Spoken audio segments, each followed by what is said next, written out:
Christian perfection, December 2nd. Not as though I had already attained, either were already perfect. Philippians 2, verse 12.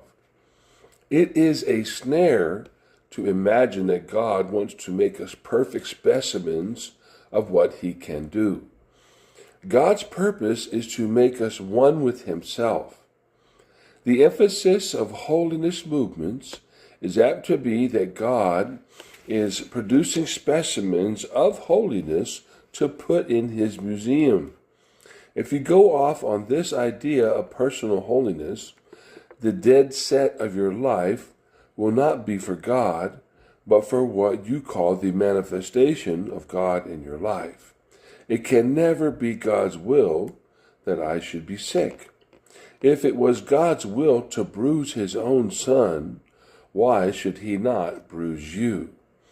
The thing that tells for God is not your relevant consistency to an idea of what a saint should be, but your real vital relation to Jesus Christ and your abandonment to him, whether you are well or ill.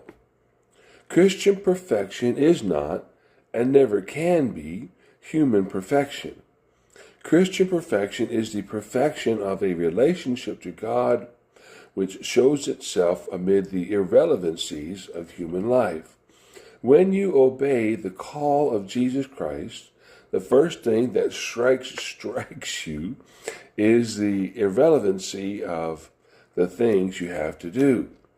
The next thing that strikes you is the fact that other people seem to be living perfectly consistent lives. Such lives are apt to leave you with the idea that God is unnecessary. By human effort and devotion, we can reach the standard God wants. In a fallen world, this can never be.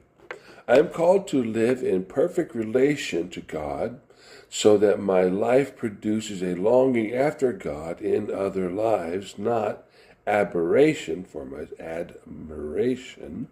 myself. Thoughts about myself hinder my usefulness to God. God is not after perfecting me to be a specimen in his showroom. He is getting me to the place where he can use me. Let him do what he likes.